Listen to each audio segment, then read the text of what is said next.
I won the lottery this year, $20 million. It just so happened that my 66th birthday was a week away. I planned to share this incredible surprise with my children when they came over to celebrate. I had it all figured out. After taxes, I would take the remaining winnings and buy a luxury home for each of them, my son Logan and my daughter Luna. On top of that, I'd write each of them a check for $1 million. But when my birthday finally arrived, I sat at the dining table, staring at the spread of carefully prepared dishes, waiting. And waiting. By 10 o'clock that night, neither Logan nor Luna had shown up. I called them both multiple times but no one picked up. A creeping unease settled in my chest. That afternoon around 3 or 4 Luna had called, saying she had to stay late at work and might be home later than expected. Shortly after, Logan texted me, saying there was an issue with a project he was managing, and he'd be delayed as well. I hadn't thought much of it at the time. I simply told them it was fine, work came first. But now it was already 10. Half an hour ago I'd sent a message in our family WhatsApp group, asking when they would be coming. It was still marked as unread. With a heavy heart I pushed back my chair and moved to the couch. On the coffee table lay 2 real estate contracts and 2 checks. A luxury home for each of them. $1 million in cash. A surprise I had been waiting all day to give. Some of my yoga friends had recently gotten into lottery fever, insisting I should try my luck. I played along, never expecting that I would actually win. When I saw the winning numbers, I was so overwhelmed I couldn't sleep the entire night. I hadn't told anyone. They always say, wealth shouldn't be flaunted. I chose to take the lump sum payout, even though it meant losing 40% to taxes. That still left me with over $10 million. I planned to set aside $3 million for my retirement and divide the rest equally between Luna and Logan. Somewhere between thinking and waiting, sleep crept up on me and I dozed off on the couch. I wasn't sure how long I had been asleep when my phone suddenly rang. It was Luna. I answered, but before I could say anything she spoke in a rushed, apologetic tone. Mom, I'm so sorry. Work was crazy today and I just couldn't step away. It's too late now, so I'll just head back to my apartment. You should go to bed early. She barely gave me a chance to respond before the call ended. I glanced at the screen. It was 11:47 p.m. Luna's workplace was far from home. I had worried about her long commute, so after her internship ended, I rented her an apartment near her office. I stared at the dark screen for a long moment. Another 10 minutes passed and Logan still hadn't reached out. He was probably caught up with work too. With a sigh, I stretched my aching back and slowly got up. I wrapped each untouched dish on the table with plastic wrap and carefully placed them in the fridge. The real estate contracts and checks, I tucked them away in my bedside drawer. By the time everything was put away and I was ready for bed, it was nearly 1 in the morning. And just like that, the birthday I had been so eager to celebrate was over. I woke up the next morning. My phone remained silent. No birthday messages from Luna or Logan. I sent a message in our family group chat. It's Saturday. Come home for dinner. I have a surprise for you. But no one replied. After breakfast I went out for a walk. I ran into my neighbor Mary, who was out walking her dog. She smiled at me and asked, "You're usually out bright and early. What took you so long today?" I gave her an awkward smile, too embarrassed to admit I'd stayed up late waiting for my children. Mary chuckled. "Let me guess. You spent the whole day cooking yesterday and wore yourself out?" When I didn't answer, she continued, "I told you ages ago, just book a nice dinner at a hotel. Less stress, less hassle. But no, you insisted. Logan likes spicy food, Luna likes sweet and sour, and your granddaughter needs a healthy kids' meal. Do you think a fancy restaurant can't handle that? Honestly, you go through all this trouble just for them." Her words stopped me in my tracks. For the first time I truly thought about it. My entire life had revolved around my children. Before my divorce, after my divorce. All these years, had I ever put myself first? Before I could dwell on that thought, a sharp, mocking voice cut through the morning air. "Oh, Mary, don't act like she's some poor, self-sacrificing mother.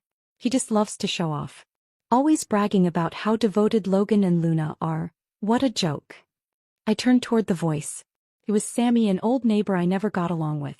We had worked at the same fashion export company before I retired early, even competing for the European market manager position.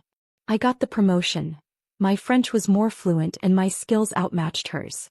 Sammy never accepted that. She believed I only won because of my language skills, not my abilities. Since then, things between us had always been tense. Now she looked me up and down, her lips curling in disdain. Not even a single piece of decent jewelry on you. I wonder how you've been treating yourself all these years.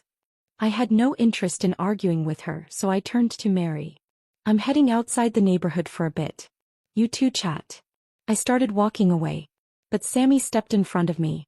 I waited here all morning just to do you a favor. Don't be ungrateful. She crossed her arms and smirked.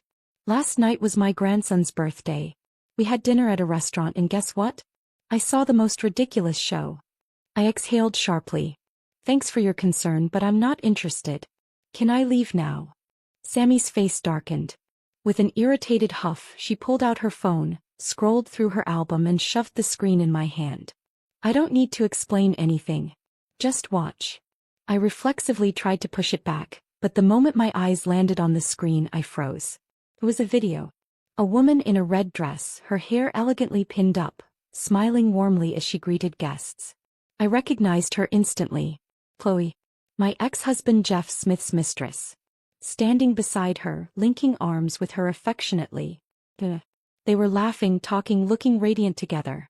The camera shook briefly before settling on two men standing by the stage. Logan. And his biological father, Jeff. Behind them, two banners stood tall with blaring messages. Happy 25th wedding anniversary, Jeff and Chloe. Happy birthday, Chloe. My granddaughter appeared on the screen, her small hands clutching Chloe's as she chirped sweetly. Grandma Chloe, you're so pretty. Way prettier and nicer than my other grandma. She tilted her head up, eyes filled with innocent joy. I want you to be my real grandma. Next week is our preschool sports day. Can you and Grandpa come watch me? A deafening silence rang in my head. The video ended, but Sammy wasn't done. You should have seen Logan, she sneered. Bought that old witch a solid gold bracelet. Must have been close to 10 grand. I overheard his wife in the restroom bragging about it on the phone. She scoffed. Oh, and he got Jeff a whole crate of Hennessy brandy. Not cheap. Sammy clicked her tongue and shook her head. Funny, isn't it? Every time he visits you, he can't even be bothered to bring a 6-pack of beer. And your precious Luna? Don't even get me started. She got Chloe an entire gold jewelry set. Necklace, earrings, rings, the whole deal. Kept calling her mom, like it was the most natural thing in the world. She turned to me with a sickly sweet smile. Didn't you always brag about how devoted they are to you? Strange, I don't see you getting even a crumb. Mary grabbed Sammy's arm, trying to stop her, but Sammy yanked it away. No, she snapped. She needs to hear this. She needs to see the kind of ungrateful, backstabbing wolves she raised. Always scrimping and saving for them, even sold her big house to help out. Huh, what a joke. She did all that just to fool herself into thinking they actually care. The words hit like a sledgehammer. I felt like I was drowning. I returned the phone to Sammy without a word. My legs were unsteady as I turned toward home, staggering forward in a daze. A bitter, metallic taste filled my mouth. I had bitten my lip so hard it had started to bleed. I collapsed onto the couch the moment I stepped inside. Tears held back for so long finally broke free.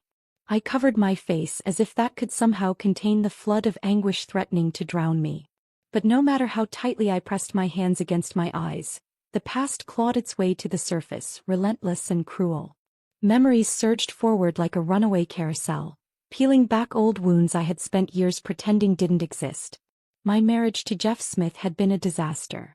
So much so that by the time I turned 40, I had given up on the idea of love altogether. I divorced him and never remarried. Jeff was 6 years older than me. We met through a mutual friend. Back then he was a tall, clean-cut man with an air of stability, an analyst in the city government's research office, with a bright future ahead of him. At 24 I was just a proofreader at a publishing house and not even a full-time employee. My parents saw him as an ideal match, respectable, well-employed, someone who could even lend a hand to my older brother's career. They told me I was lucky to marry him. So, without truly knowing much about his past, I agreed. I only learned the truth later. Too late. Jeff had never married before me because he had once been deeply, irrevocably in love. A love so profound that it left him unable to move on, unable to fully invest in any relationship that followed.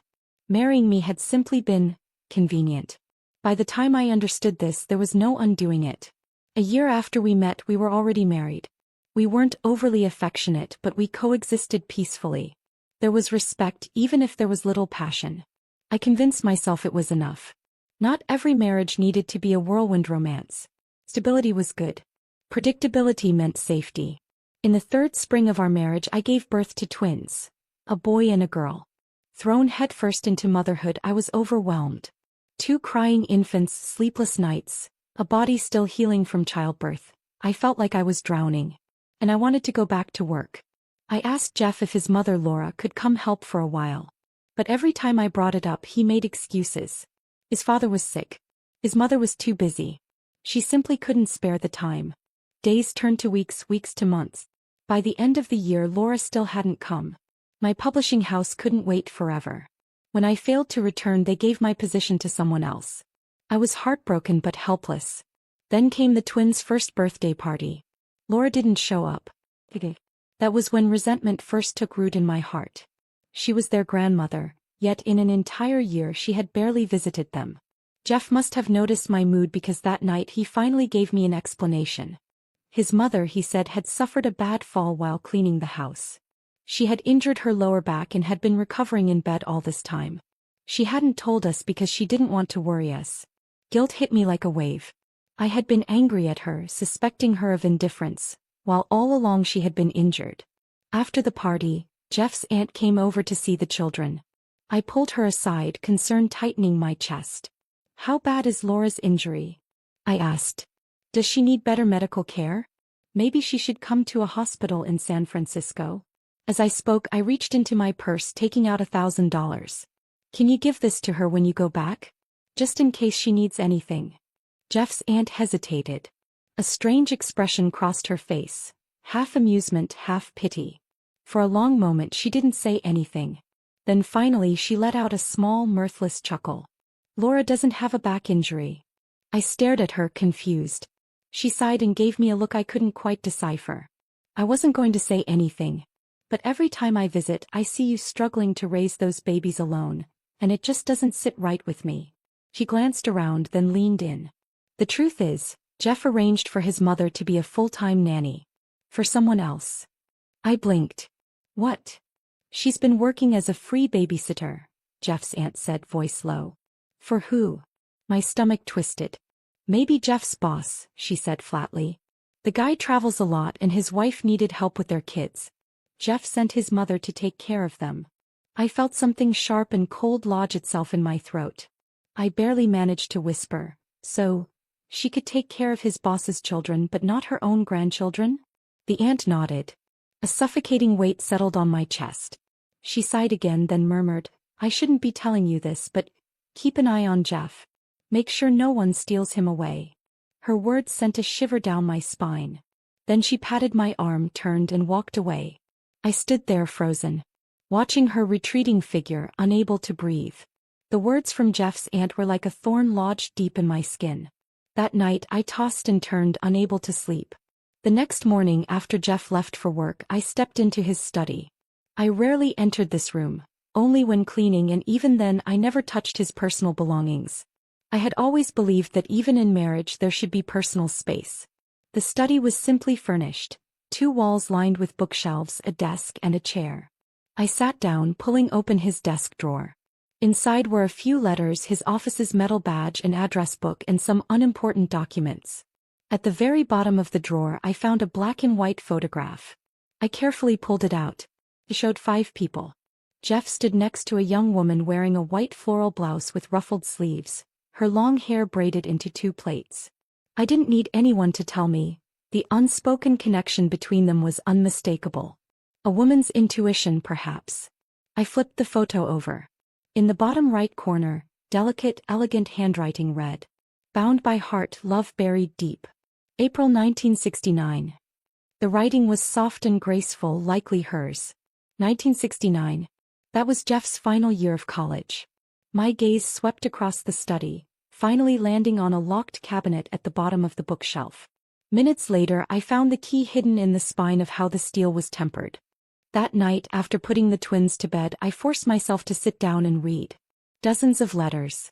And that was barely a third of them. The woman who had written to Jeff was named Chloe. Through her words, I pieced together a love story that had lasted over a decade. They came from the same small town. Left home for the same university. In an unfamiliar city far from family and friends, they had leaned on each other, encouraged each other, and eventually fallen in love. Their relationship grew, flourishing in quiet, unspoken moments until they were inseparable. But before Chloe left for college, her family had already arranged a fiancé for her. She had agreed to the engagement. Every month, letters arrived from her betrothed. Sometimes he even sent her money for her study. So their love had to remain in the shadows.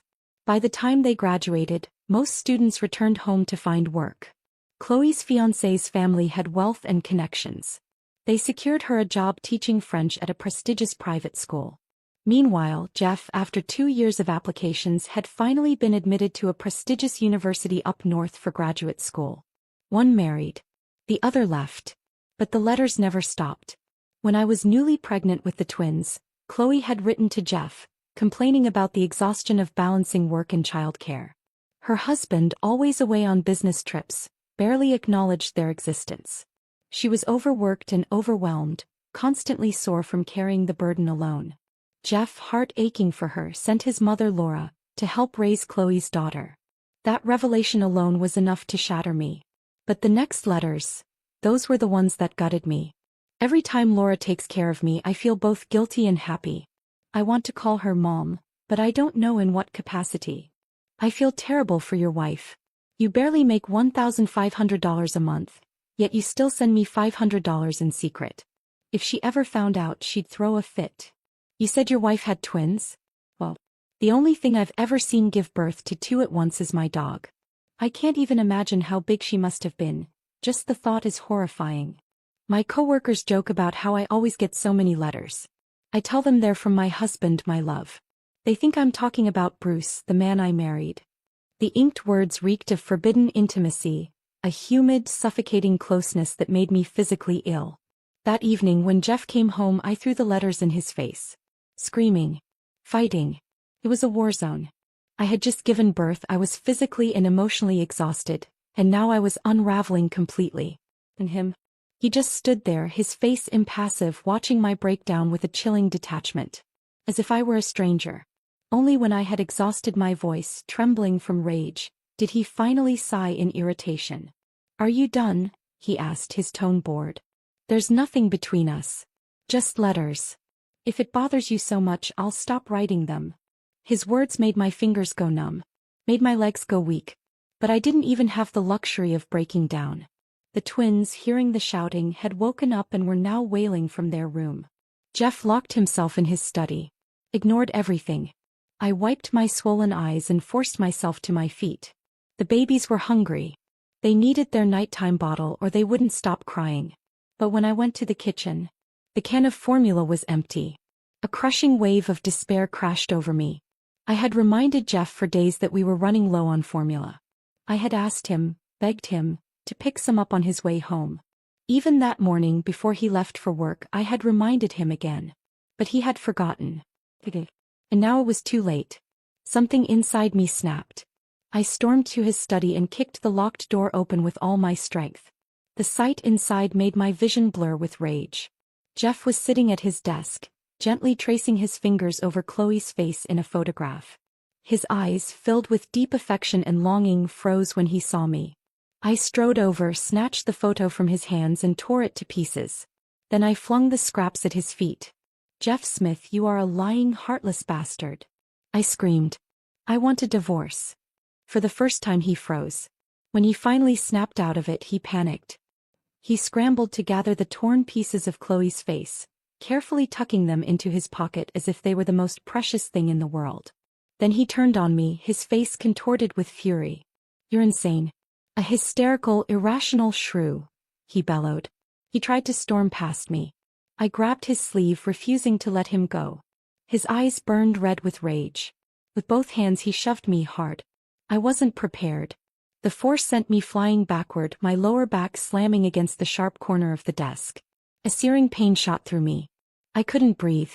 For a moment my vision went completely white. Through the haze I saw Jeff hesitate. Just for a second. Then he turned and walked out the door, slamming it behind him. The house fell into silence, except for the heartbreaking cries of my children, echoing through the night. I don't remember how I made it through that night. Only the chaos, the agony, the relentless cries of my children, their tiny voices piercing my eardrums like needles. The next day, I wrote a letter to Jeff's workplace, the city hall, reporting his inappropriate relationships. But it was as if I had tossed a pebble into the ocean. No response. When I happened to run into Jeff's supervisor, the man had the audacity to chastise me instead, implying that I was being unreasonable, that I was embarrassing my husband by airing our private matters in public. Whatever disagreements you have, handle them at home, he told me, voice dripping with condescension. Don't drag your husband's workplace into it. I sought help from the local women's support group, but back then, people weren't as willing to intervene in a marriage unless there was undeniable immediate danger. Jeff's affair? It was just letters. Not real cheating. My children were still so young. Their advice: be patient. Endure. Look at the bigger picture. I was a caged animal, desperately searching for an escape. But every door I tried was locked. My parents and brother were dead set against me divorcing. They said, every woman goes through this. Just endure it, it'll pass. Once the kids are older, your life will be easier. Jeff works hard enough as it is. You don't even have a job, so stop making trouble for him. He didn't even bring that woman home, so what exactly are you complaining about? And Jeff? Every time I mentioned divorce, he ignored me. Eventually, he simply moved out, into a dorm near City Hall, coming home only once every 10 days or so.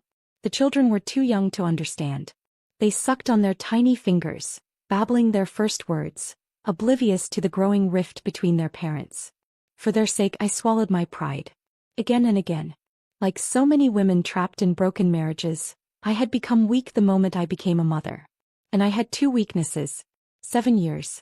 7 years of degradation, exhaustion, and slow, quiet suffering. Until the final straw. Jeff had secretly sent Chloe another $1,000 to buy herself the latest fully automated washing machine. But the letter had been returned to sender. Chloe had transferred to a new school and the post office sent it back.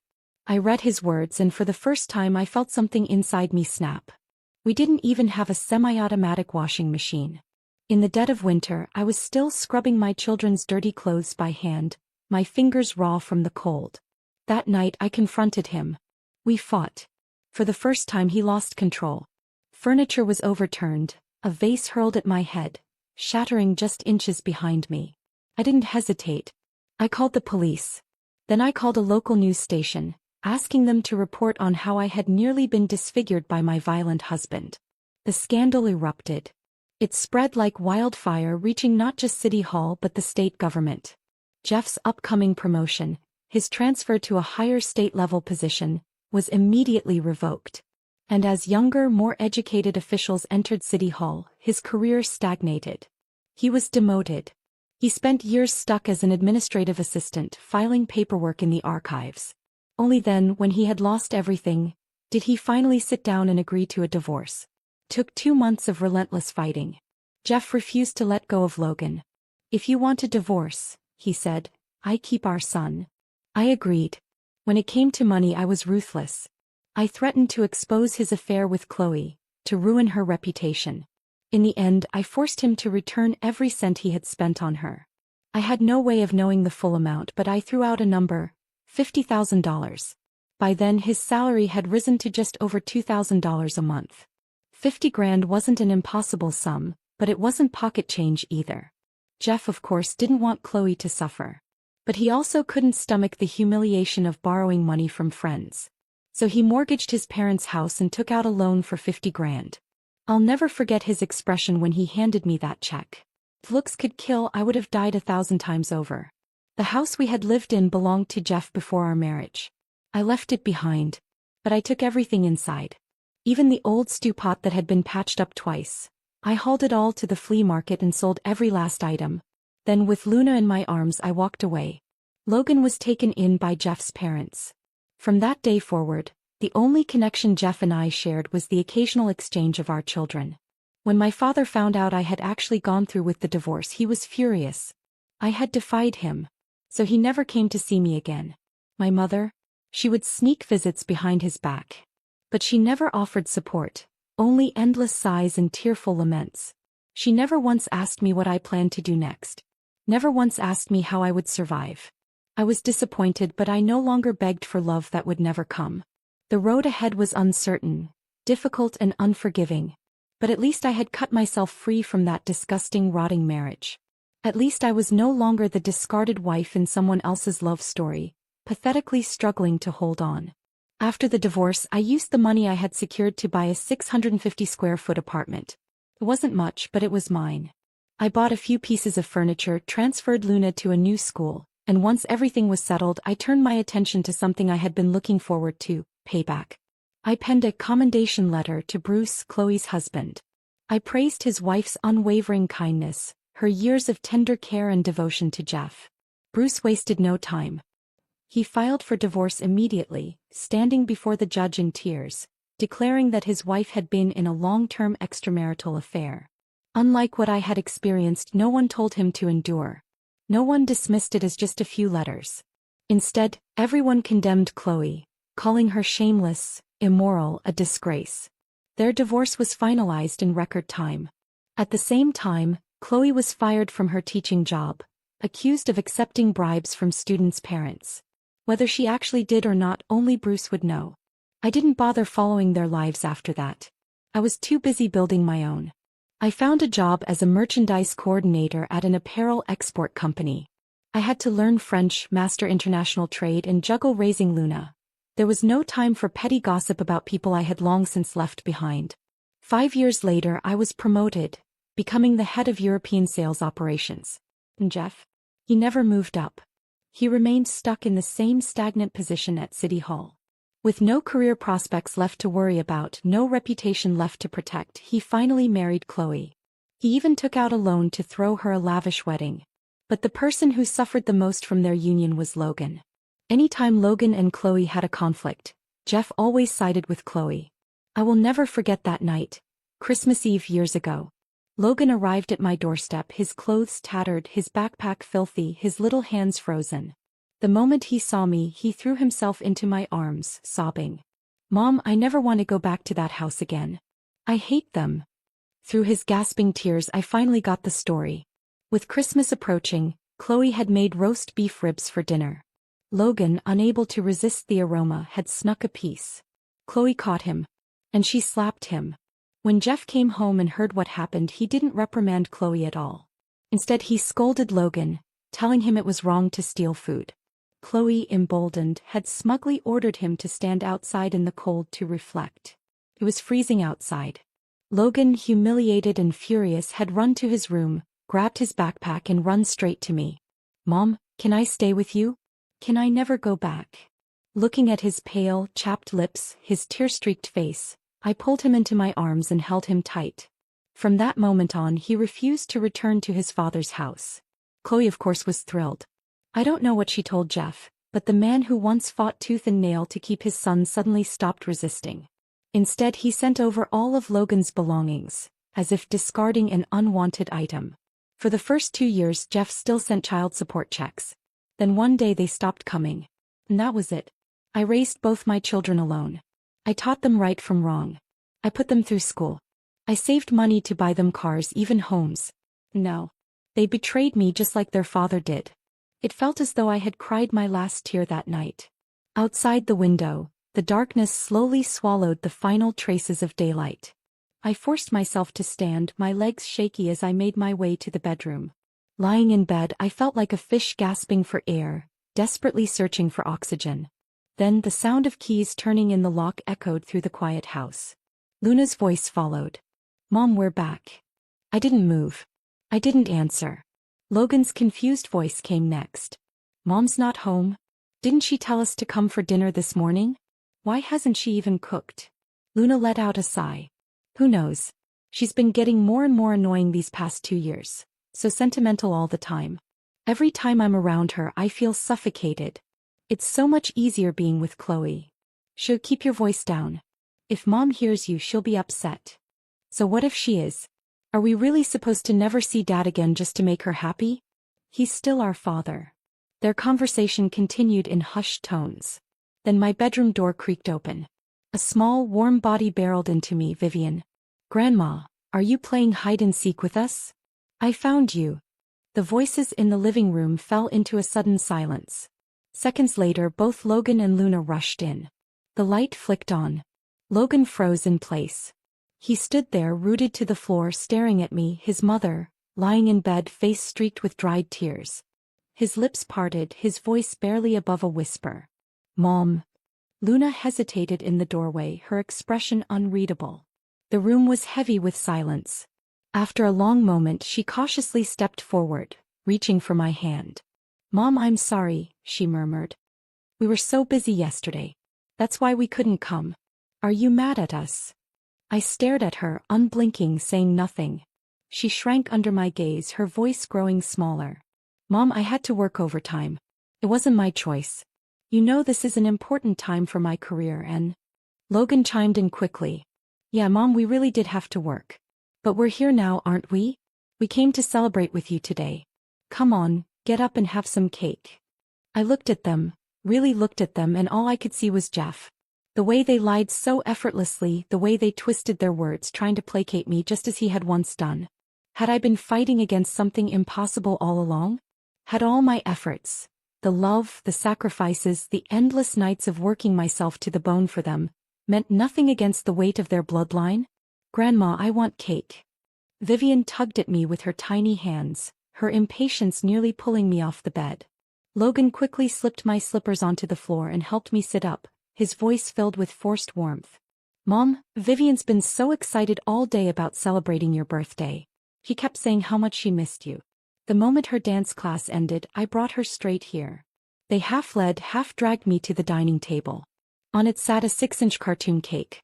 The design. Elsa from Frozen, Vivian's favorite. I smiled. Not because I was happy. Because I realized what a fool I had been for over 30 years. A memory surfaced, unbidden. That night so many years ago after my fight with Jeff. The empty can of formula on the kitchen counter. The twins' desperate, gasping cries. I had fought through the pain in my bruised back, cooking oatmeal with one arm while rocking them with the other. One would finally fall asleep, only to be woken up by the other's cries. I had hated Jeff so much that night. I had wanted to walk away. But when I looked at my children I couldn't. So I stayed.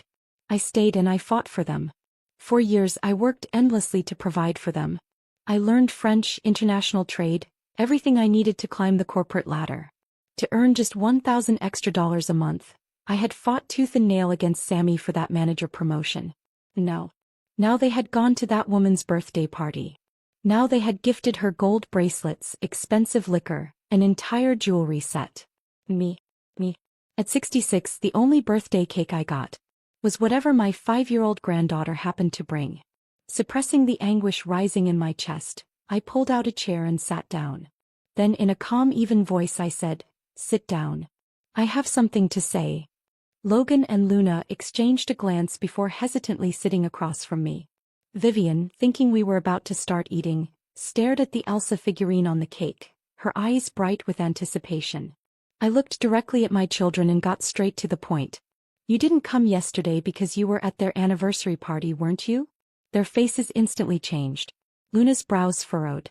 Mom, what are you trying to say? She asked cautiously. I kept my voice steady. If you wanted to attend their celebration you could have just told me.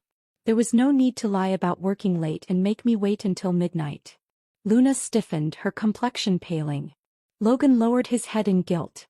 Minutes passed in heavy silence. Then Luna began to cry. She moved from across the table to sit beside me, gripping my hand tightly.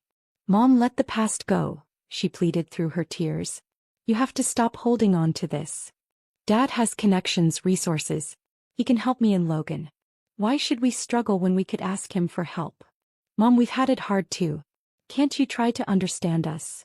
Her tears fell onto my hand, burning my skin like fire. I'm getting married next year, she continued. Lucifer and I are planning our future, and Dad promised to pull some strings to get him a job at City Hall.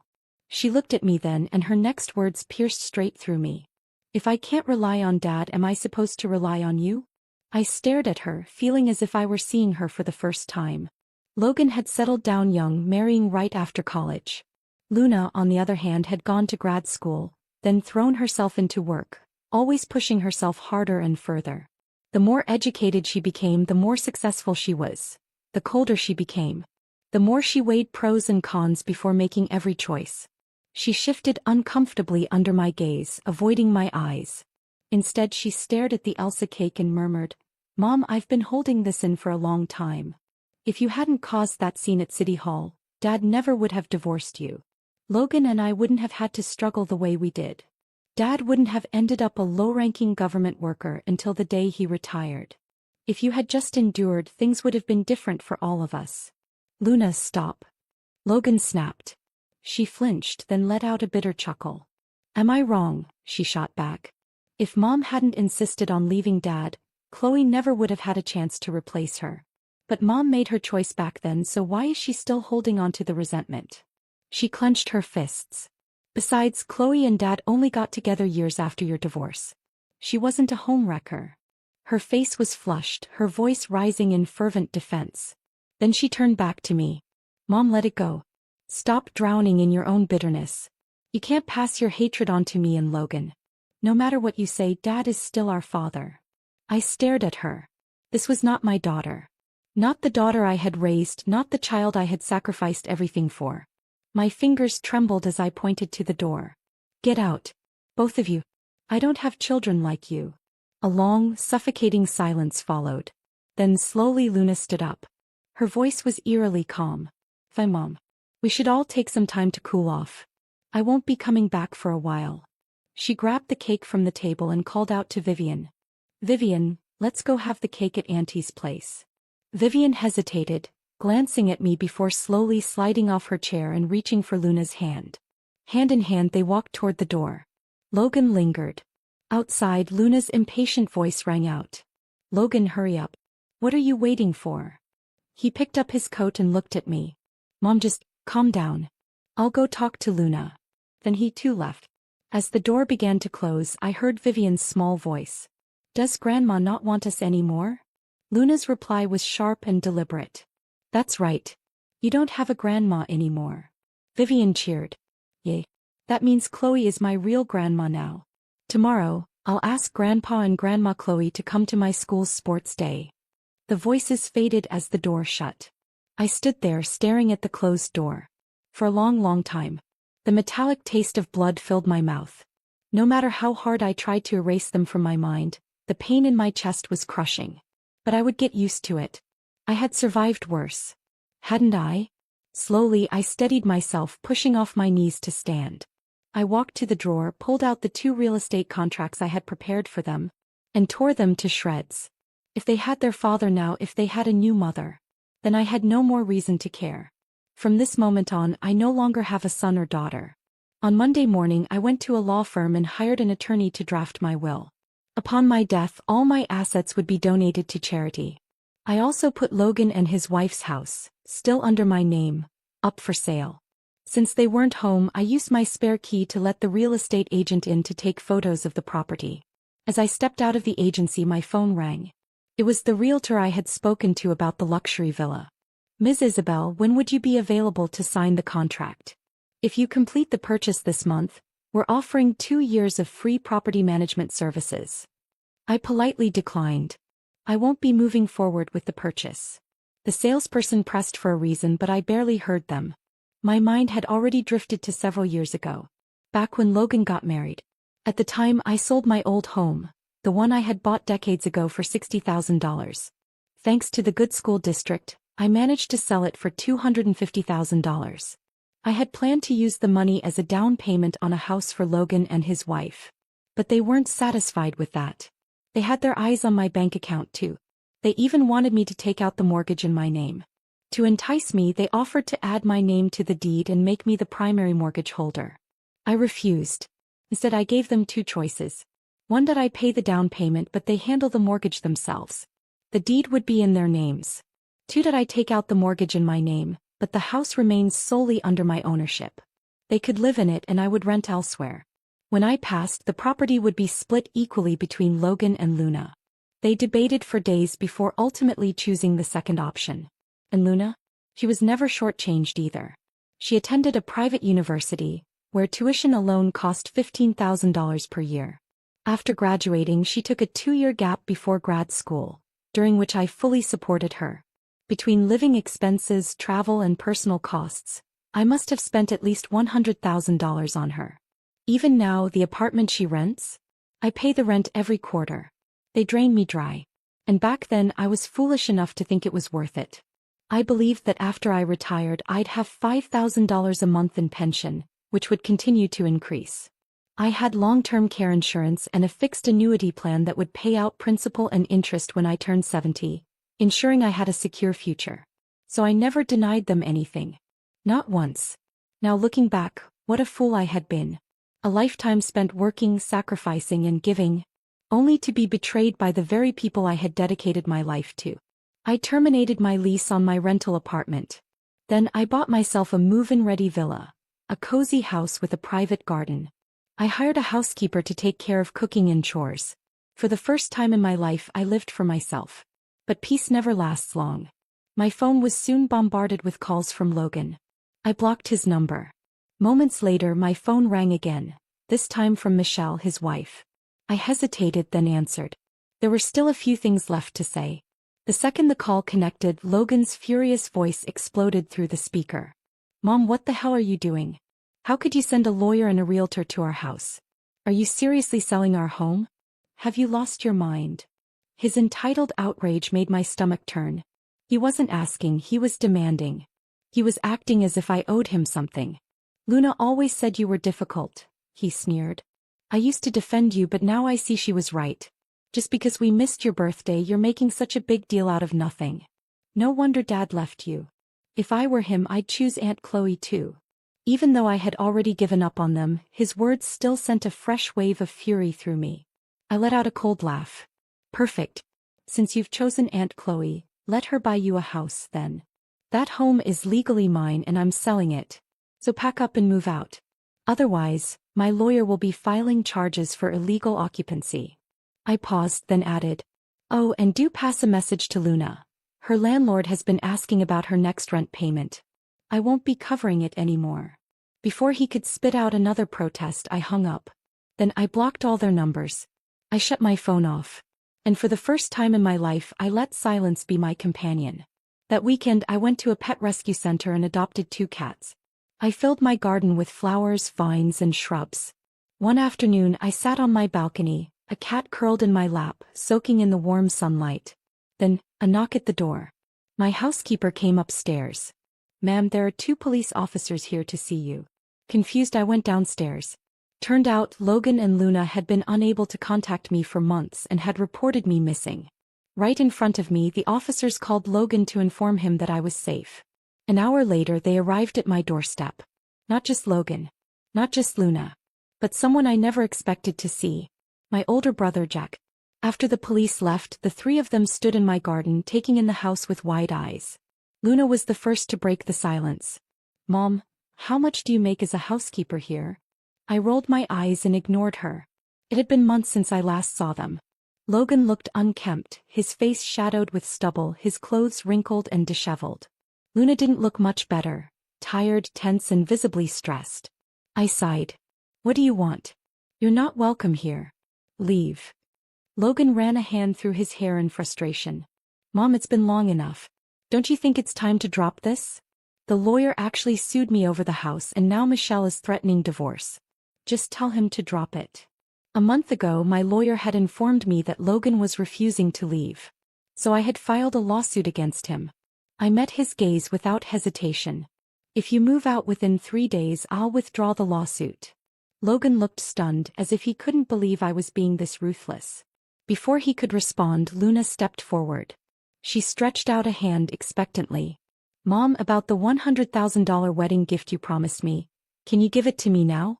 Lucifer and I just secured our new home, and we need the money for renovations. I let out a laugh, shaking my head. She had money for gold jewelry for another woman. Yet she still had her hand out for my money? I reminded her coldly. Your mother is Chloe. If you need help buying a home or planning a wedding, go ask her. After all, she's the one you 2 chose to honor, not me. I won't be giving you a single cent. Luna's face turned red with rage. Her voice went sharp, cruel. You think we actually want to come to you? We were giving you a chance to make amends, but clearly, you'd rather be stubborn. Fine. But don't come crawling back when you're old and alone. Don't expect us to take care of you. She scoffed. You know what? Chloe is a better mother than you ever were. She's prettier, kinder, more loving. When I get married, Dad and Chloe will be sitting in the parents' seats. As for you, come or don't. I don't care. Then without waiting for my response she stormed out. Her words should have hurt. But they didn't. Not anymore. I watched her leave with indifference, brushing off imaginary dust from my sleeve. As I turned to head back inside, I noticed two figures still standing in my yard. Logan, still frozen in place, lost in thought. Who had been watching the whole spectacle with amusement, clearly enjoying the show. I had almost forgotten about him. I had long known that Jack's life hadn't been easy these past years. My parents spoiled him rotten. Originally, my father had pulled strings to get him a well-paying government job. But Jack was lazy, incompetent, and frequently skipped work. It wasn't long before he was fired. After that, my parents funded several small businesses for him. Some ventures made money, others failed, but he got by. Then he hit the jackpot, opening a wholesale food business that took off. But just as he started making real money, he found himself a mistress. And she scammed him for everything he had. His wife divorced him, walking away with half of what little he had left. Now here he was standing in my garden. When he saw me looking at him, he flashed a grinning, greasy smile. Isabel, Mom and Dad miss you. They want you to come home and visit. I narrowed my eyes. Something was off. Jack had never cared about family bonds, so why was he suddenly playing messenger? He took a step forward, voice laced with fake warmth. Dad doesn't hold a grudge against you anymore, you know. He's just stubborn. Divorce isn't even a big deal these days. Look around, everyone's doing it. I nearly laughed out loud. Now that he himself was divorced, he had conveniently forgotten how he once ridiculed me for leaving Jeff. I cut straight to the chase. What do you really want, Jack? If there's nothing else, get out. Jack hesitated, then sighed, rubbing his hands together in that familiar, sleazy way. All right, I won't beat around the bush. Dad took a fall while out for a walk. The doctors say he might end up bedridden. Mom thinks you should come back and take care of him. You always complained that they favored me, right? Well, now's your chance to spend some quality time with them. I almost laughed from sheer disbelief. If I remember correctly, their combined retirement pensions are nearly 10 grand a month. You're telling me they can't afford a caregiver? Jack's face twisted in frustration. If we hire a nurse, then how am I supposed to survive? I'm 68 years old, Isabel. You expect me to go out and work? But there was. Even with my father immobilized, even with my mother aging and frail, the money still had to go to their precious golden son, Jack. Where was this concern when Jeff was tearing my life apart? Where were they when I was left with nothing, struggling to survive? Now suddenly they remembered they had a daughter? I shrugged. Their situation has nothing to do with me. I won't be coming back. Now please leave. Jack's face darkened. Isabel, I already consulted a lawyer.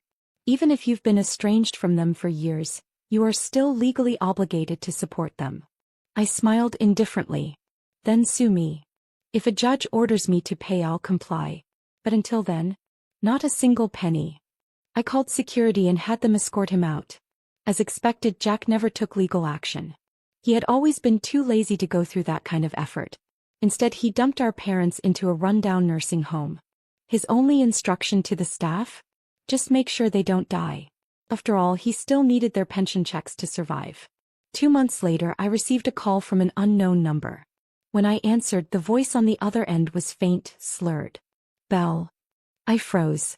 It had been years since I last heard that nickname. I held the phone without speaking. Is your father? I don't have much time left. But there's something I need to get off my chest.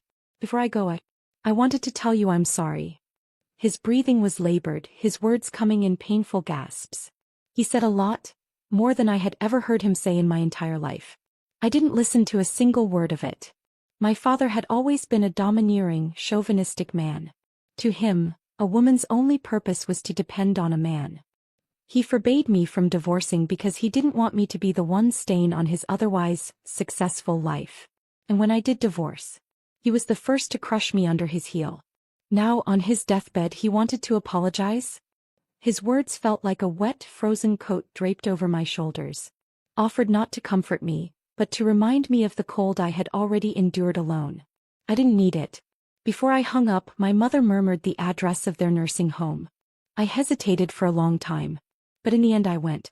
When I entered his room I found him lying there, gaunt and hollow, his cheeks sunken like a dried-up corpse. I hadn't seen him in over 10 years. The last time had been on his 70th birthday. I had brought gifts but, like always, he had thrown them out the door. I never went back after that. Now as I stood by his bed, his lips quivered, his breathing growing shallower. Neither of us spoke. 10 minutes later he closed his eyes. 2 murky tears slid down his withered face. I turned and walked out. As I stepped into the hall, my mother shuffled after me, her frail hands trembling. I turned to look at her, now 85, bent with age. I felt nothing. She had spent her entire life in submission. No matter what my father did, she never objected. Not even when he cast me out like garbage. Was she weak? Or did she simply not love me enough? I wondered, if my father had ever threatened to cut ties with Jack, would she have obeyed just as blindly? I reached into my bag and pulled out a check for $10,000, pressing it into her hand. For his funeral. I won't be attending. Then I turned and walked away. Behind me her soft, broken sobs trailed into the empty corridor. I opened a large cafe bookstore, over 3,000 square feet of space. I was only 66. I couldn't just sit around eating and drinking waiting for time to run out. During renovations I specifically had power outlets installed at every seat. Shelves overflowed with books and the air was thick with the rich scent of coffee. I hired students working part-time and people with disabilities who needed jobs. People came not just for coffee but to work, study and read. It wasn't a highly profitable business, but it didn't lose money either. One day while managing the counter I saw Michelle walk in, hand in hand with a man I didn't recognize. They looked intimate. The moment she saw me her expression froze. She immediately let go of the man's hand. Then after a brief hesitation she let out a self-deprecating laugh. "Logan and I are in the middle of a divorce," she admitted. "He's been involved with a woman Chloe introduced him to for a long time. I only started seeing my boyfriend after that." I nodded. I had nothing to say. Logan and Luna's lives no longer concerned me. Whatever happened to them I wouldn't interfere. Michelle sighed, then turned to her boyfriend. "Let's go somewhere else." As they walked away I let out a quiet sigh.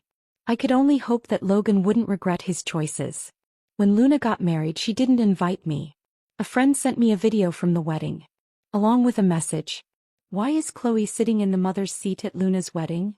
I replied simply, "I suppose I don't deserve to be there." My friend hesitated for a long time, their typing indicator flickering on and off. In the end they just sent a sad emoji. I won't lie, watching that video stung. But more than sadness I felt relief. At that moment something inside me fully let go. Unexpectedly my cafe bookstore became a local sensation. People flocked to it, eager to experience the cozy atmosphere. Concerned that business wasn't thriving, my young employees brainstormed ideas to attract more customers. They came up with monthly themed drinks. January, Golden Fortune Latte. February, Sweetheart Mocha. March, Coffee and Tea Fusion. Paired with the literary ambience, the themes worked wonders. Local travel bloggers and social media influencers began recommending the cafe. Soon the cafe was bustling every day. I noticed my employees were exhausted from the workload. So I raised their salaries and hired more staff. Luna found out who owned the cafe after seeing a news interview about me. By the time she came looking for me she was heavily pregnant. At the counter she ordered an iced Americano. I had the barista pour her a glass of warm water instead. She didn't protest. We sat across from each other. She smiled faintly but then, tears welled up in her eyes. "Mom, I think I made a mistake." I took a sip of my coffee. The familiar bitterness spread across my tongue. Luna looked awful. Her eyes were swollen, her complexion pale, and a large bruise covered her forehead. Her lips trembled and then she broke down sobbing. "Mom, Lucifer cheated on me." I stiffened. Lucifer had always seemed like a mild, good-natured guy. I had assumed he was reliable. But Luna's next words shattered that assumption. I'm 4 months pregnant, but the woman he's seeing is already about to give birth. He's been busy with work, but really he's been living with her this entire time. Last weekend I drove 3 hours to see him. When I got there I caught them together. I pushed the woman and he hit me. So, Jeff hadn't been able to get Lucifer a government job after all. I asked, "Did you tell your father and Chloe?" Luna's eyes widened in shock. I continued, "Your father has connections. You should ask him to stand up for you." She stared at me stunned. Tears spilled down her cheeks. "Mom, are you really abandoning me?" I stood up. My voice was calm. "You were the ones who abandoned me first. I chose to let you go. This isn't a recycling center. You don't get to come and go as you please." Before leaving, I gave her one last piece of advice. If no one is willing to save you, save yourself. Leave that man as soon as possible. I told you before, a woman can live a good life on her own. You will be fine. Time passed in the blink of an eye. The number of cats in my care grew, most of them found abandoned at the doorstep of my cafe. The young people working for me were a good bunch. At the very least, as their boss, they treated me with warmth and respect. I didn't expect sincerity. True sincerity is rare, something that can't be forced. And that was fine. I had learned long ago that living happily in the present was enough. However, life took its toll on Jeff Smith. One evening, while leaving home to pick up Chloe from the shopping mall, he suffered a stroke. The damage was severe. Paralysis on one side, slurred speech and limited mobility. Chloe, once seemed to be so devoted, stuck around for a while. She supervised his treatment and handled the finances. But medical care was expensive. Despite his pension and savings, the costs piled up quickly. Bills for all the treatment, therapy and medications drained their accounts dry. Jeff became a burden. And Chloe, who had once stolen him from another woman, wasn't the type to sacrifice herself for a sick husband. Before long she had enough. She packed her bags, emptied what little was left of their joint account, and left him with one final sentence. "I didn't sign up for this." Logan was forced to take him in. But Logan had his own problems. After his divorce from Michelle, he had jumped into a new relationship, hoping for a fresh start. But his new girlfriend had no interest in a broke, struggling man. When it became clear that he was drowning in debts, she cut her losses and left him. Now, stuck with a disabled father, Logan's life unraveled further. His once comfortable lifestyle had shrunk into bare survival. Now he could barely afford rent in a tiny apartment. Caring for Jeff was exhausting. Feeding him, bathing him, dealing with his endless medical needs. Logan resented every second of it. And before long he turned to Luna for help. But Luna had already changed. She had divorced Lucifer. The moment her son was born, she knew she didn't want to raise him in a broken marriage like her mother once had. She left the city, moving somewhere new where no one knew her past. Life was hard. Balancing work, motherhood, and all the struggles of being a single parent, she finally began to understand the sacrifices her mother had once made. She remembered vividly the long nights when her mother stayed up rocking her and Logan to sleep. The cold winters when she hand-washed their clothes because they couldn't afford a washing machine. The soft lullabies, the sleepless nights, the relentless work just to give them a better future. She had never appreciated it before. But now she did. At first she hesitated. Then one night, on impulse, she sent her mother a text message. "Mom, how have you been?" No response. Weeks later she tried again. "I'm sorry for everything." Still silence. She didn't expect forgiveness. But something inside her still hoped.